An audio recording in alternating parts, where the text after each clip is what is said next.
Radha Madhava Kunja Bihari.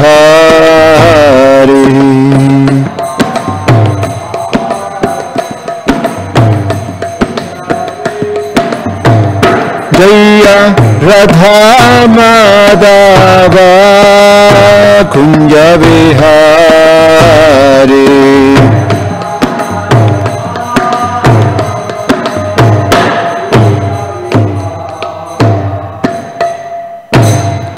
Jayam Vishnupad Paramahansa Parivrajagacharya Ashtotara Srimad.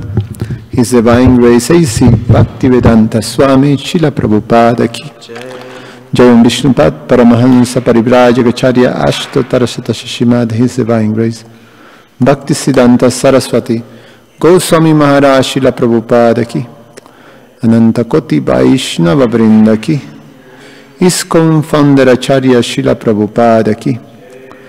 Prince Kaho Sri Krishna Chaitanya Prabhu Nityananda Shri Advaita Gadadhar Srivash Adigaura Bhakta Vrinda Ki. Grantara Srimad Bhagavatam Ki. Nitai Gaura Premanandi. Oh, glories to the assembled devotees. Oh, glories to the assembled devotees. Oh, glories to the assembled devotees. Oh, glories to Shishiguru and Shiguranga. Om Namo Bhagavate Vasudevaya.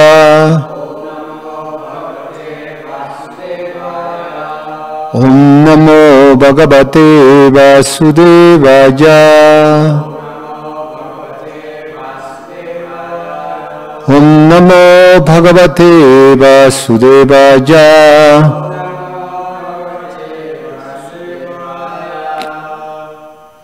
We're reading from Srimad Bhagavatam, Canto 9, entitled Liberation. Chapter 20, entitled The Dynasty of Puru. Text 37 all the way to text number 39, the end of the chapter. With time, we chant together. Tam tyaktu kamam mamatam Bhartustyaga Vishankitam Nama Nirvachanam Tasya Shlokan Enam Surajaku Tam Tyakto Kaman Mamatam Bhartustyaga Vishankitam Nama Nirvachanam Tasya Shlokan Enam Surajagu Tam Tyaktu Kaman Mamatam Bhartustyaga Vishankitam Nama Nirvachanam Tasya Shlokan Enam Surajagu.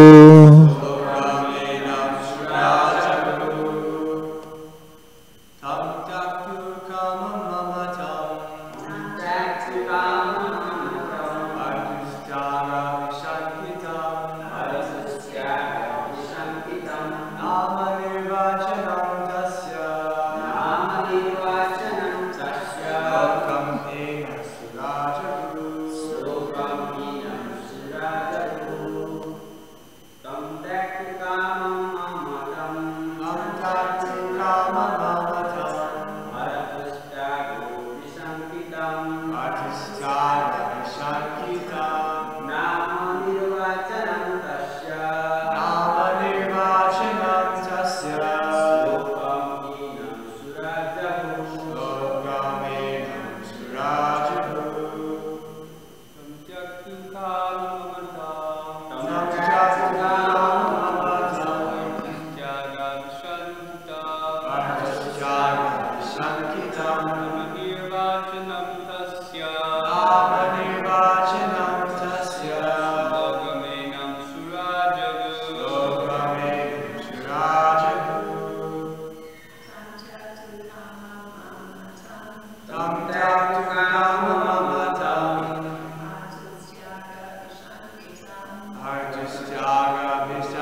the newly born baby. Tyaktu kamam, who was trying to avoid mamatam unto mamata, bhartu tyaga vishankitam, very much afraid of being forsaken by her husband because of giving birth to an illegitimate son. Nama nirvachanam, a name-given ceremony, or nama karana. Tasya, to the child. Shlokam, verse. Enam, these. Suraha, the demigods. Jaguhu, enunciated. Translation and purport by His Divine Grace A.C. Bhaktivedanta Swami Srila Prabhupada Ki. Mamata very much feared being forsaken by her husband for giving birth to an illegitimate son, and therefore she considered giving up the child. But then the demigods solved the problem by enunciating a name for the child. Purport. According to Vedic scriptures, whenever a child is born, there are some ceremonies known as Jata Karma or Namakarana, in which learned brahmanas immediately after the birth of the child make a horoscope according to astrological calculations. But the child to which Mamata gave birth was begotten by Brihaspati irreligiously. For although Mamata was the wife of Utatya, Brihaspati made her pregnant by force. Therefore, Brihaspati became Bharata. According to Vedic culture, a wife is considered the property of her husband, and son born by illicit sex is called Dvaja. The common word still current in Hindu society for such a son is Dogla, which refers to a son not begotten by the husband of his mother. In such situation, it is difficult to give the child a name according to proper regulated principles. Mamata therefore was perplexed, but the demigods gave the child the appropriate name Bharadwaja, which indicates that the child born illegitimately should be maintained by both Mamata and Brihaspati. Text number 38. Mudhe Bharadwajan imam. Mudhe Bharadwajan imam Bharadwajam Brihaspate Jataujat Uktapitaro Bharadwajas Tatatvajam. Translation. Brihaspati said to Mamata, quote, "You foolish woman, although this child was born from the wife of one man through the semen discharged by another, you should maintain him." Upon hearing this, Mamata replied, quote, "O Brihaspati, you maintain him." After speaking in this way, Brihaspati and Mamata both left. Thus the child was known as Bharadwaja. Text 39.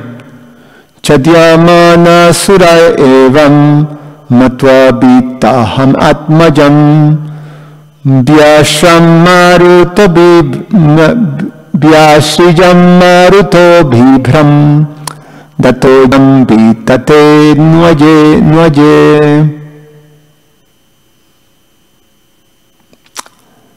Translation. Although encouraged by the demigods to maintain the child, Mamata considered him useless because of his illicit birth, and therefore she left him. Consequently, the demigods known as Maruts maintained the child. And when Maharaj Bharat was disappointed for want of a child, the child was given to him as his son.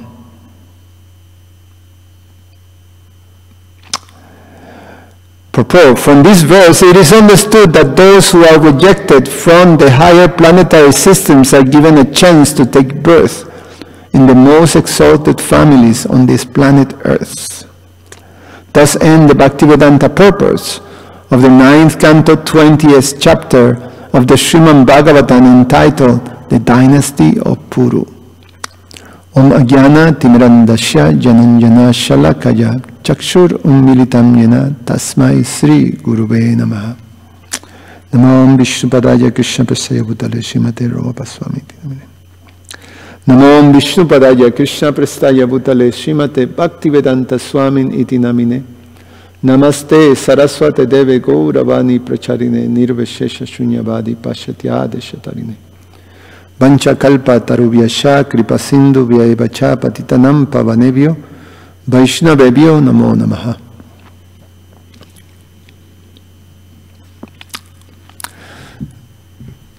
So the narration of this passage continues, it's going to continue. We're going to see a little more. I didn't have much time for preparing.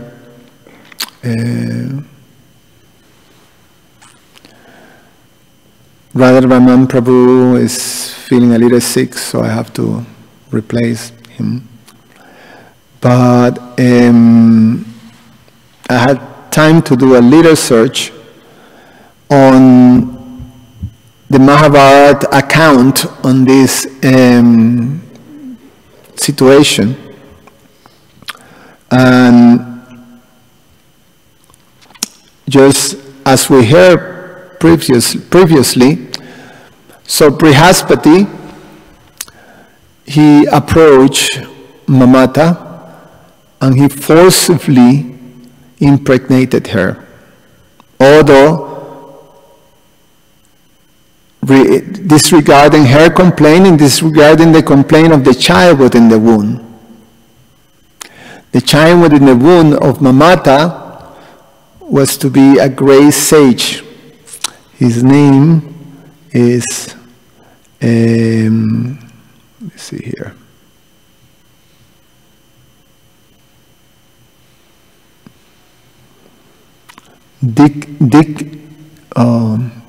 Let me see, I don't find it here. Give me just 1 second.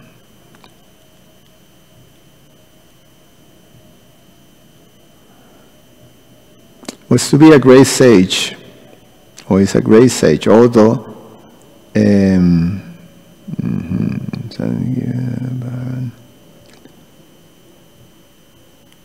just 1 second, okay? Yeah, Dirghatamas. Dirghatamas. The name Dirghatamas is because he was cursed by Brihaspati to be blind. It's quite like Krishna Archana was mentioned yesterday. It's a bit perplexing that such a elevated personality, actually we hear several things here of elevated personalities doing something that doesn't necessarily seem very elevated, actually. Seems very, very, very bad. So in this case, we have Brihaspati, who is the spiritual master of the demigods, the son of Atri Muni, who was a direct son of Lord Brahma, one of the 7 sages, the Sapta Rishis. Direct sons of Brahma, so he's just right there. And he becomes attracted to the wife of his elder brother, which is like, come on. And he's already married to a beautiful, qualified heavenly lady, Tara.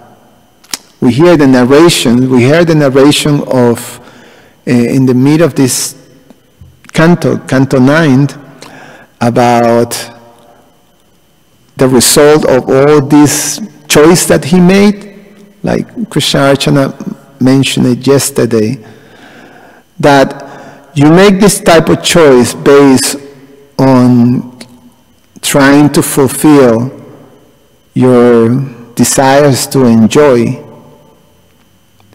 and you sort of deviate from the principles of religion, then the result is all kinds of obstacles and difficulties. And she was mentioning yesterday about the Varna Samskara. The context is different in one sense, but the result of tremendous amounts of obstacles, the principle remains the same. You know, we're talking about higher levels of consciousness in the heavenly regions. So, but it created so much problem for Brihaspati, unnecessary, because he couldn't control whatever lusty desire he experienced for whatever reason or however that happened. Prabhupada said, if it can happen to a personality of such an elevated position, what to speak of ourselves? So one have to be very careful. And that in itself is a whole important element of discussion for all of us to remember. We cannot take it for granted that, oh, I got to control. This is a very powerful force. The desire to enjoy this material world, to lord over this material world. So it can affect even personalities of such a stature as Brihaspati. So he, by force, impregnated the wife of his brother, although she was already pregnant, and was already pregnant to beget a very powerful sage. And these are such powerful personalities. When she said to Brihaspati, please stop. This is not right. I'm impregnated, not only your brother, but I'm impregnated right now. I have a child who is actually studying the Vedas within the womb. This is not ordinary personalities. He is learning the Vedas within her womb. So it's like, you know, it's like the Bhakti Shastra is, you know, happening there and the whole thing. Well, more than that, obviously. He is studying the Vedas within my womb. He's a great personality. He's already occupying the space. So there's no space, if you force this situation, there's no space for another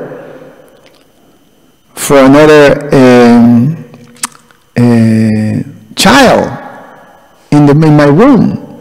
It's already occupied, and this child that is within the womb is a very qualified personality. So please stop. And Brihaspati didn't hear about it. He said, you know, he forced himself. And then the child within the womb complained. We heard that yesterday. He says, you know,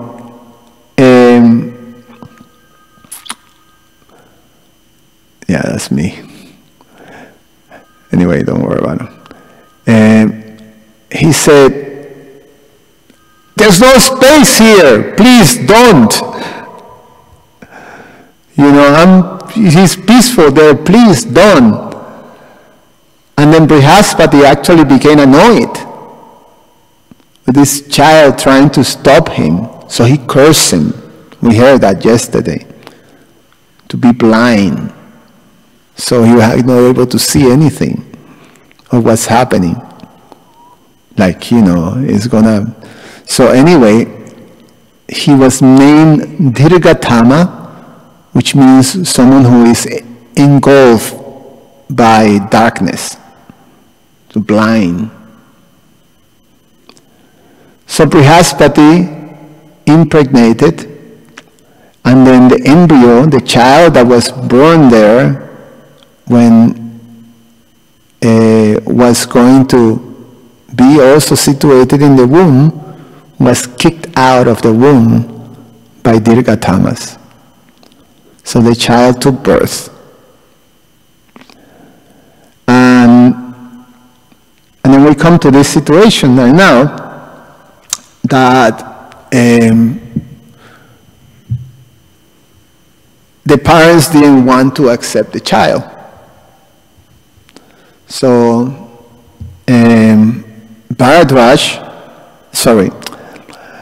Brihaspati didn't want to claim the child.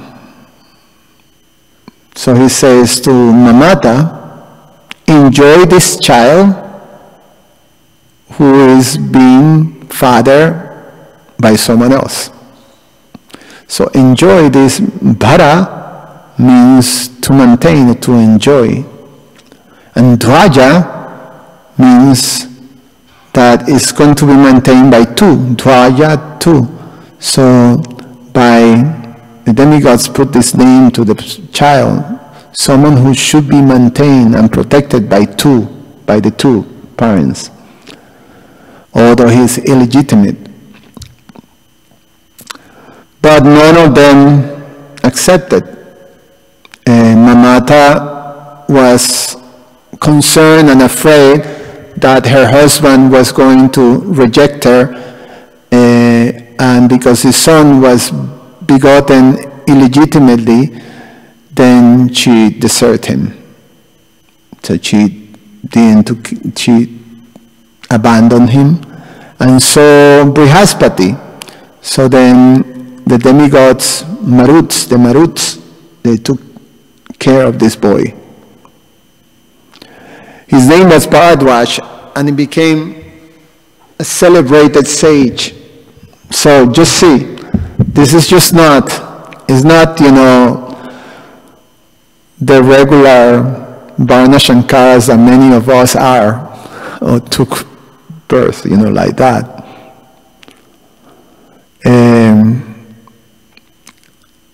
That many of us are the result of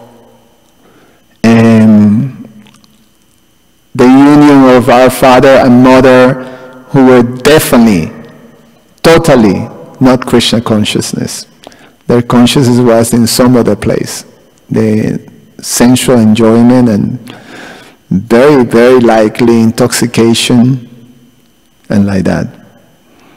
So that's when, we come into this world. Many of us comes into this world with great disadvantage in terms of samskaras or impressions in our consciousness.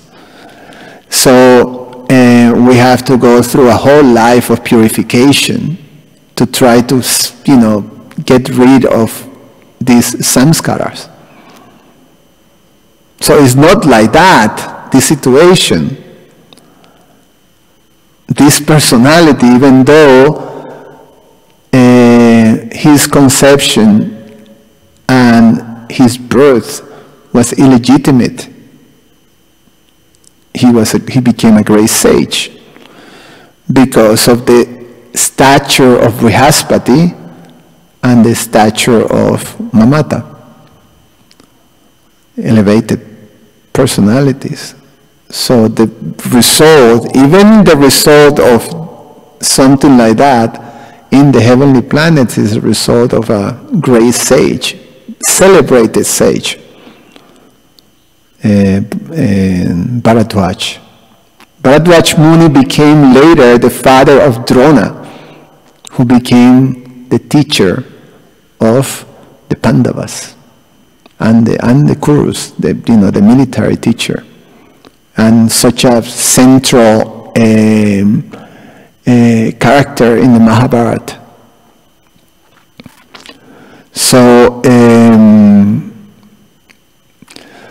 So Bharadwaj Muni was taken care by the demigods, Maruts. And then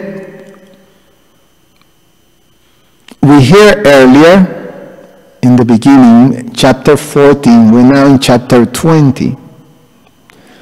So there's repercussions of this, what happened, this choice that Brihaspati had. Brihaspati's wife, Tara, was very unhappy when she heard that he forced himself on Mamata. And she then left Brihaspati for Chandra, the demigod, Soma, the moon god.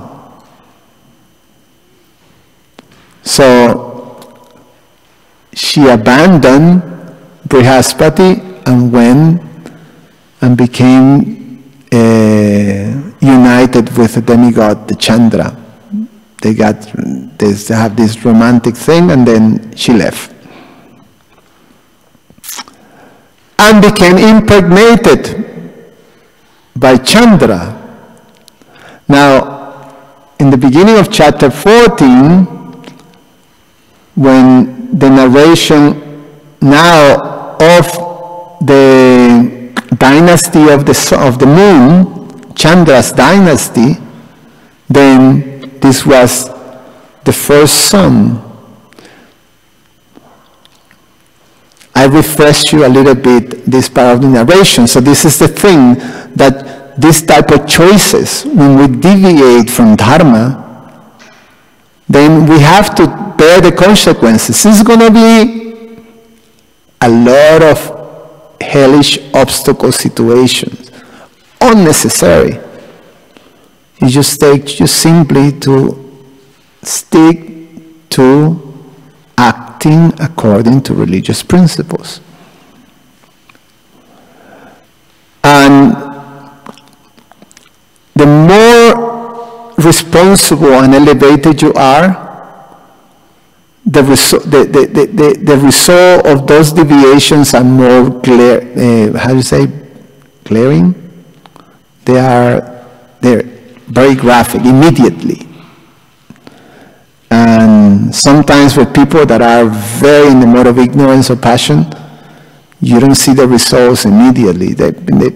It's like I say, there's nectar in the beginning that looked like this enjoyment, and there's all, but what it comes back after that is pretty hellish. So, Srila Shukadeva Goswami narrates the dynasty of the moon.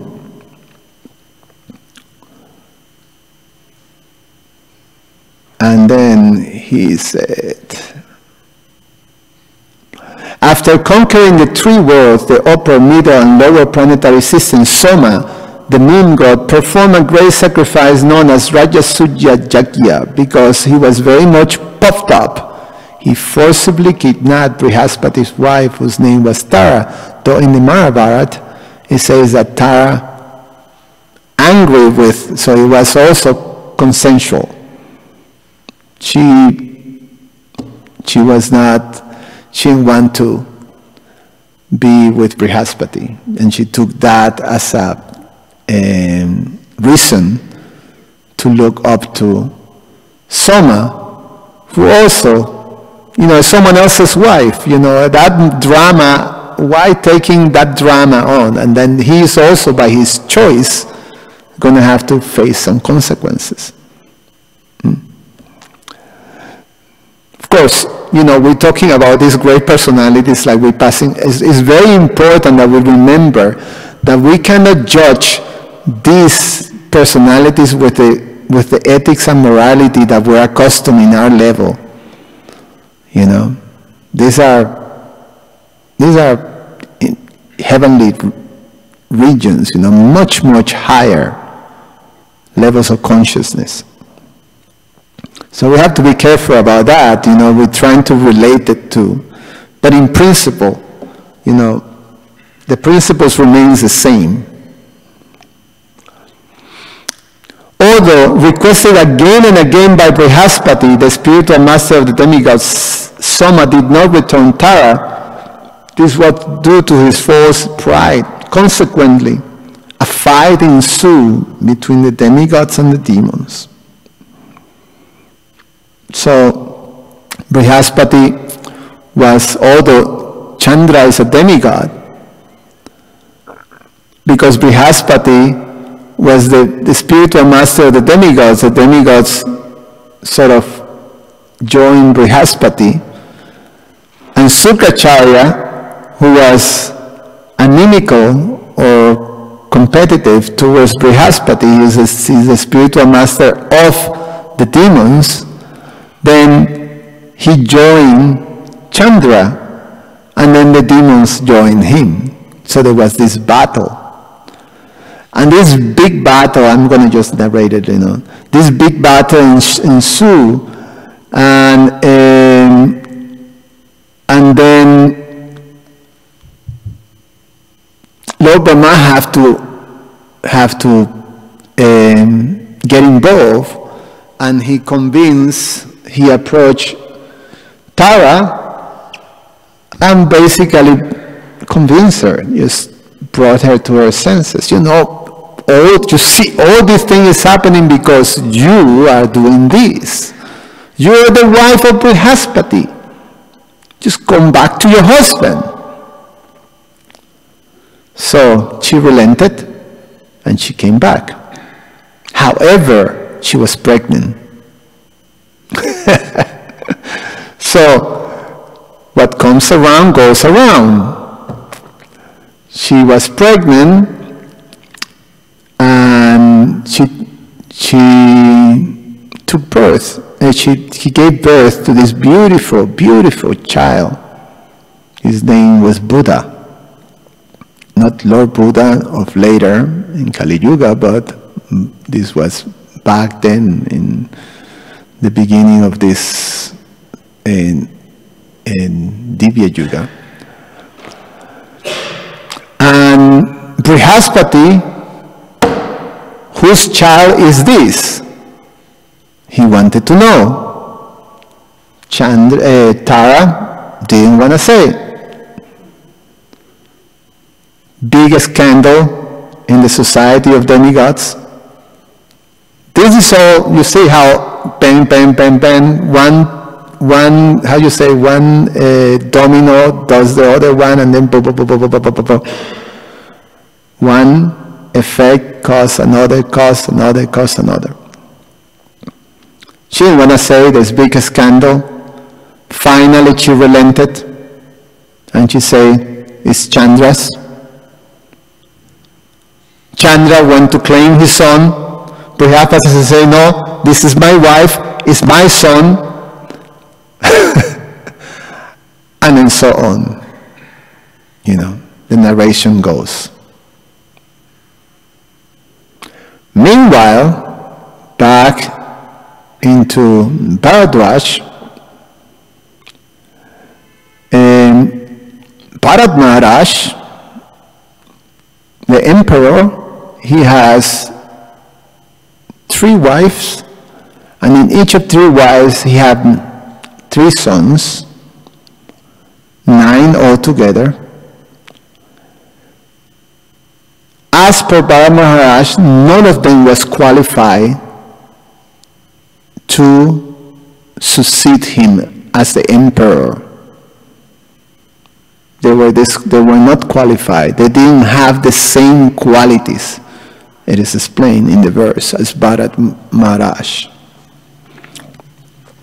So he rejected them. They're not going to be the successors.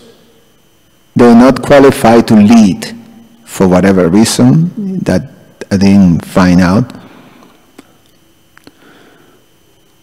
Something also shocking, how, again, this society is back in time.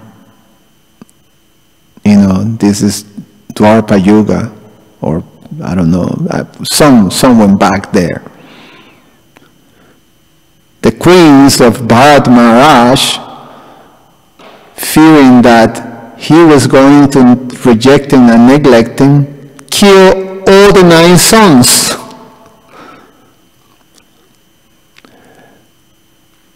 Who can understand? Bharat Maharaj was concerned about how he needed a son. And as he laments for a son and perform a yajna, then the demigods, the Marut's demigods, offer him this abandoned child that they took care, Bharadwaj. Bharadwaj becomes the son of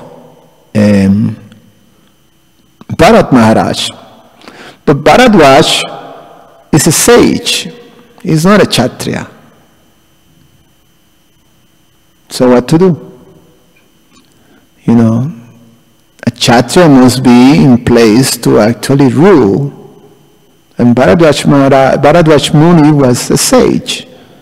So on the request of Bharat Maharaj, Bharadwaj Muni performed a sacrifice, and to that sacrifice he begat a son, or begot a son. This son, his name was, right in the next chapter,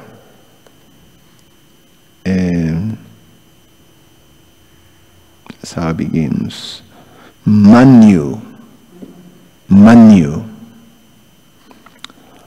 And Manu became the next emperor. So Bharat Maharaj, Manu in one sense also is considered a son of Bharat Maharaj. He adopted Manu. And although it is explained here in the narration that is the son of Bharadwaj, but he was adopted by Bharat Maharaj and he became the next emperor. And then in the next chapter we hear how the sons of Manu becomes, the next generations on the dynasty of Bharat. So this is how all this more or less drama evolves. And here it comes, again,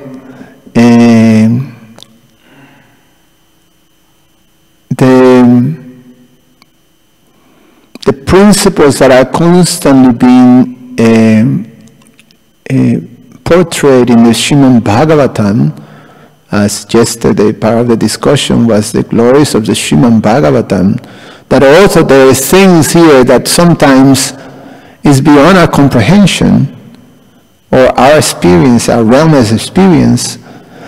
Nevertheless, the message remains the same. The message remains, these are examples of great personalities who perfectly embrace the principles of religions given by Krishna, and throughout the embracing of those principles of religions, they were able to achieve the highest purpose of life, which is, go back home, back to Godhead. Any comments or questions? Yeah, Jai Baladev. Keep it short, Jai Baladev. Requests. Hare Krishna, Prabhu. Thank you for your class. I more or less have a comment, so you don't have to answer. So I could that much shorten it, okay. But you could expand on it if you like also. But in this verse, the one thing that caught my eye is that this child was considered illegitimate, and we see in the material world, people try to make you feel guilty or ashamed because you don't have a particular title behind your name. Oh, you come from a single parent home, you should feel ashamed about yourself. You don't have a PhD, a bachelor's degree, you should feel ashamed about. You don't have name brand clothes, you should feel ashamed about yourself. So there's a quote that says, even though no one could go back and make a brand new start, anyone can start from now and make a brand new ending. It doesn't matter where you're coming from, all that matters is where you're going. And therefore, Lord Chaitanya says, Jiveta Swarup Hoy Krishneta Nitya Das. The only title or name we need behind us to make ourselves feel good is Nitya Das, eternal servant of Krishna. Mamaivam so jiva loke jiva bhuta sanataha ha manashishtani indriyani prakatistani arshati. Krishna says there's greatness within everyone. Why? Because everyone is a part and parcel of Krishna. But they're manashishtani indriyani prakatistani karshati. They're struggling with the mind and putting on these useless titles and name brands to make themselves feel important. And so the one thing I'd like to end with is that one quote I quoted the other day. It says, surround yourself with the dreamers and the doers, the believers and the thinkers, but most of all, surround yourself with those who see the greatness within you, even when you don't see it yourself. So I don't really have a question, but maybe you could comment on how all these titles are useless and we put too much importance to them when they're all temporary. So maybe you could explain something about that.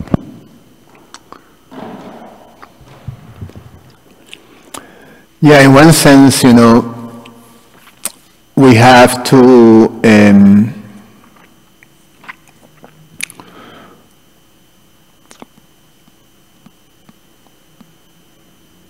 understand from ourselves, but at the same time we have to act given some acknowledgement to others. Like say, you know, although, you know, we are not impersonalists in one sense, that's something to keep in mind, that we still have to relate with others according to certain etiquettes, and we have to be very much mindful of that. And sometimes, you know, it comes from a bodily designation. Someone is an elder, someone is a father, someone is a teacher, someone is a, you know, like that. So the essence of devotional service is about relationships. It's a relationship with Krishna, the relationship with those things that are Krishna's, the devotees, the paraphernalia, the thing that belongs to Krishna. So we have to relate, and because we have to relate, we have to pay attention, you know, to those things. So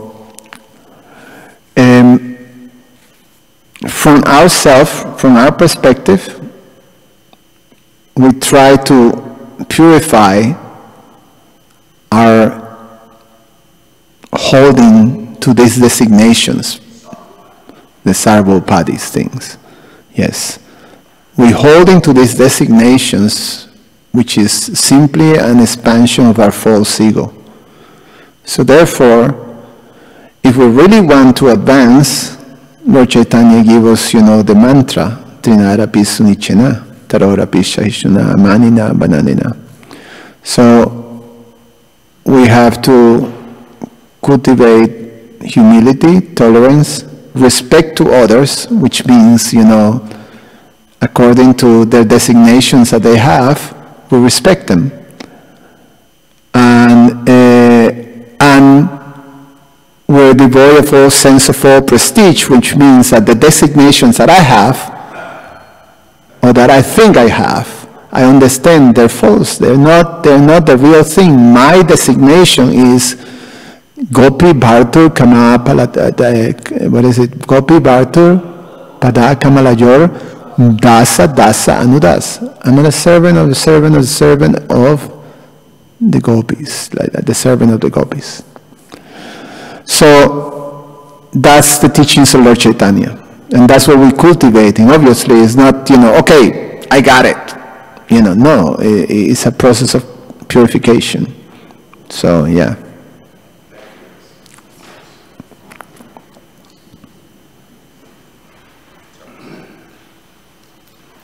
Thank you, Prabhu. I was wondering if you could expand a little bit on your final statement and how we can see this section of the Bhagavatam in context of the overall message of the Bhagavatam.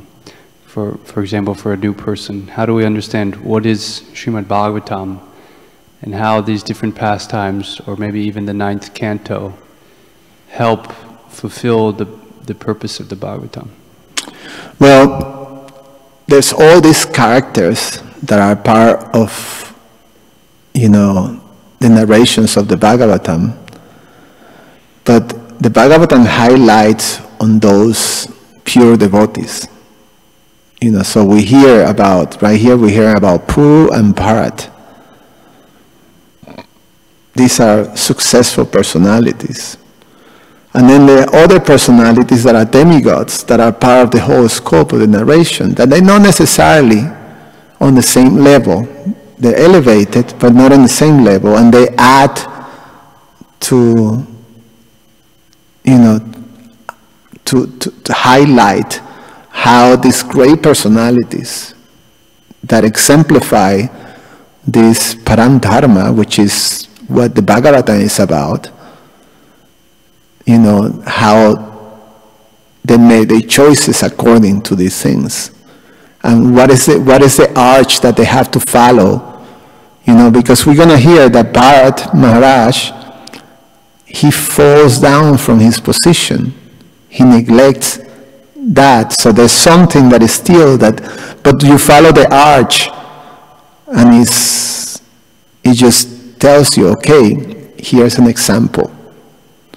And same with Jayati, same with Puru, same with, all these personalities. Now, we don't hear, Brihaspati may be in another level, although later on Brihaspati comes down in Chaitanya Lila as Sarvabhauma Bhattacharya. So, by association also with all these great personalities, all these personalities also, become purified. But the Bhagavatam highlight the past tense of, we're hearing about Bharat. Next, we're going to hear about Rantidev. These are perfected beings, So the message is still, right, unique. Is the, Karunanidhi Prabhu was saying yesterday, is the Amala Purana. Like that. Anything, Karunanidhi Prabhu?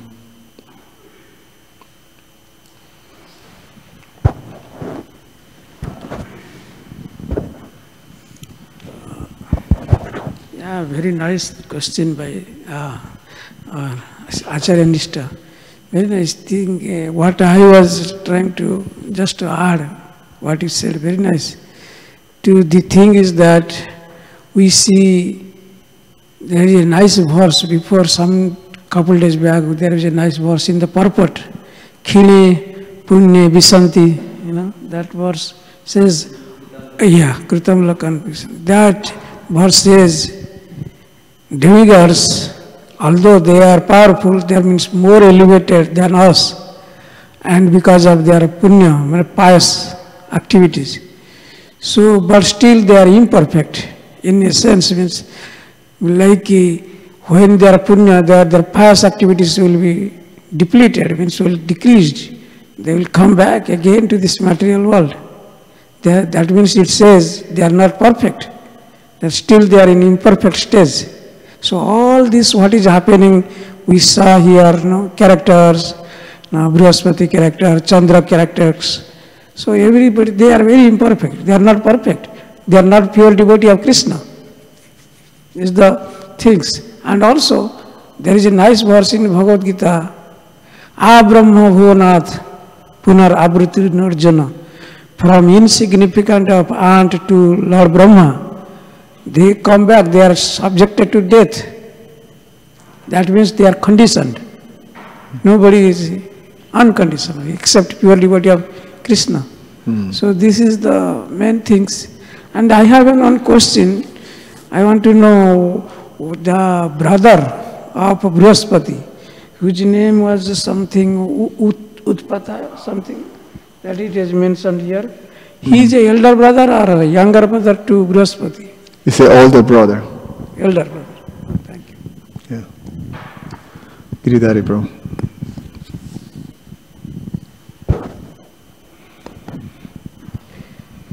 I'm trying to oftentimes meditate on like where we're at in terms of like consciousness, and I mean obviously we're all in different places, but just like in Kali Yuga, getting the mercy of Lord Chaitanya and practicing bhakti. Who? What? You say who getting the mercy? Who? All of us. All of us. Okay. Yeah. Anyone practicing Krishna consciousness. And if we, like Maharaj was saying in the Vyasa Puja, I think maybe it was always remembering Krishna, never forgetting Krishna seminar, he said, like simply it's like staying alive in Krishna consciousness, simply practicing Krishna consciousness and maintaining that, and like like liberation or something becomes our like right. The kingdom of God is like a rightful claim. So I'm just thinking like what is our position like right now? Like how advanced are we? Like if we're actually, as long as we just maintain our Krishna consciousness, we actually are becoming like the most advanced personalities in the universe. Basically. Yeah. It's like, I mean, we always stay humble, but it's that's the mercy that we're getting. Like. Yeah, I think our spiritual master is some of the, historical greatest personalities in the universe. We're just, mercy case. So we're depending on that. We're depending, I see it this way. There's no chance Krishna will accept my service, because he's so mixed with all kind of like yucky stuff. So mixed with pride, with this, with that, with lust, with, all kinds of baggage that is just there. Krishna is served by the most exalted, beautiful, amazing personalities who are, full of affection and love, who's serving in such a positive, pleasing ways. What is it to do with, my Nikki, like trying to, offer something? How is that he accept? Like, I tell you personally, sometimes I feel every time I worship my Govardhan Shila, the deity of both my wife and I feel a little ashamed inside, because I know I'm not serving him nicely. When we receive this deity, it was mentioned to me that Govardhan doesn't like to be worshipped outside Vrindavan. He doesn't like that. He wants to remain in Vrindavan. That's where he's happy. And then he accepted coming to the West in the hands of someone that for sure, in his omniscience, he knows is unqualified to worship him. In fact, the story of me receiving this deity was with that message. The Brahmana that we first asked for the deity, he chastised all of us, including the two spiritual masters that were there helping me to receive, you know. He chastised everybody and reduced me to, you know, like a piece of dirt under a stone in the earth. You know, I mean, it was clear to me, you're not qualified. And nevertheless, he accepted at the end with that message. Why he did that, sometimes I was asking myself. And a realization came. It was because my spiritual master, His Holiness Ramapat Swami, gave his permission. So Krishna obliged him. He didn't do it because, you know, I am, you know, I'm going to be such a nice devotee or whatever, whatever. You know, like Maharaj Damodar Swami was, you know, telling the Vrijavasi, Pakka Vaishnava, you know, like making, you know, talking a little bit, and he's saying that this is such a good Vaishnava, that I'm such a good Vaishnava, so, you know, give him the Shila. And the Brahmana just like chastised, you know, all of us. This is Bhagavan! What are you talking about? My body will be destroyed if I give it to him.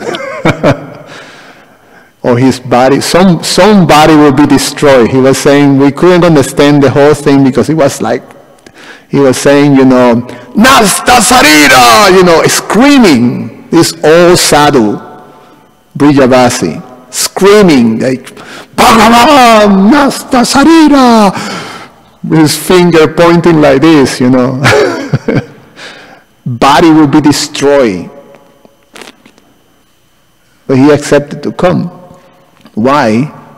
Because he's obliging his devotee. His devotee. And because my Guru Maharaj keeps me under his wing with affection, then Krishna keeps me with affection.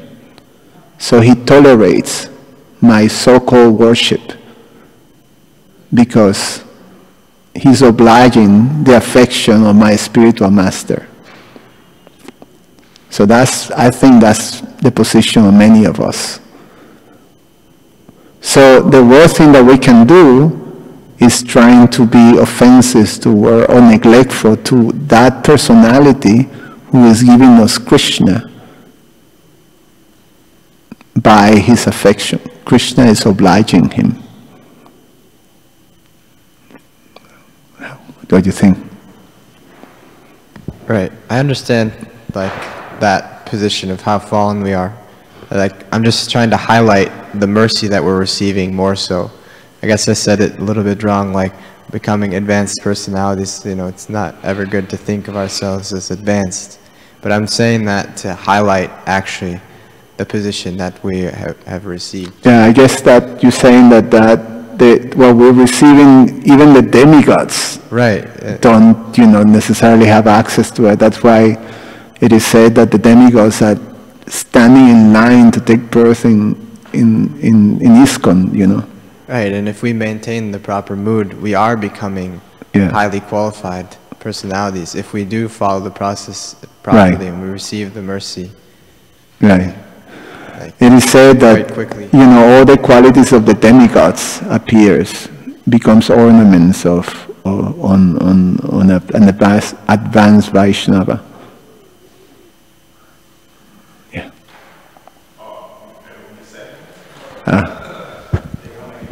Thanks. I was just comment also that verse by Lord Brahma, my dear Lord, anyone who patiently waits for you to bestow your causeless mercy upon him, all the while patiently tolerating the reactions of his past misdeeds, is certainly eligible for liberation because it has become his rightful claim.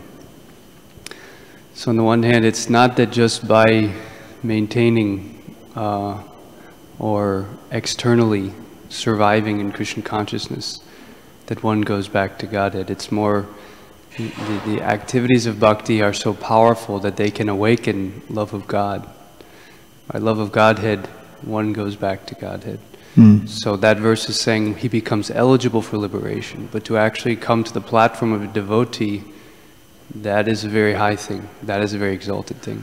We're practicing to come to the level of a Vaishnav or devotee.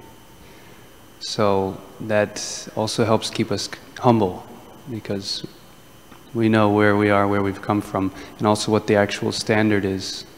And this is what our acharyas have explained very carefully. So just wanted to... Yeah. Very quick, because we're already past time, and you know, you like... Well, first of all, I just want to say that was a very beautiful answer you gave, and I'm glad you told me that story. So I like to hear stories about devotees, so that was very inspiring, the story, especially with regards to your spiritual master. And so thank you for that answer. And so I'm kind of, you know, just pretty much just expanding on what you and Charyanisha said. There's in the last chapter of the Chaitanya Charitamrita, it's called Shishashika, but it's obviously more than those prayers. But there's a verse that says, Primeta swabhav yaham primeta sambandha, se mane Krishna moda nahi prima ganda, that those who are actually advanced think that that they're nahi prima ganda, that they have not one drop of love for Krishna. And one last comment, in the pastime of Keshava Kashmiri, I don't know where it is, but in that pastime, there's one purport that Prabhupada mentions. This is the last purport of that chapter. And he says, he quotes Narottam Das Thakur, and he says the best qualification for accepting Krishna consciousness is to think oneself the most disqualified. So that's the qualification. Like you said, our disqualification, that's the qualification. So that's why I really appreciated your answer. So anyway, thank you. Thank you. Grantara Srimad Bhagavatam ki, Srila Prabhupada ki, Gaura Premanandi Hari Hari.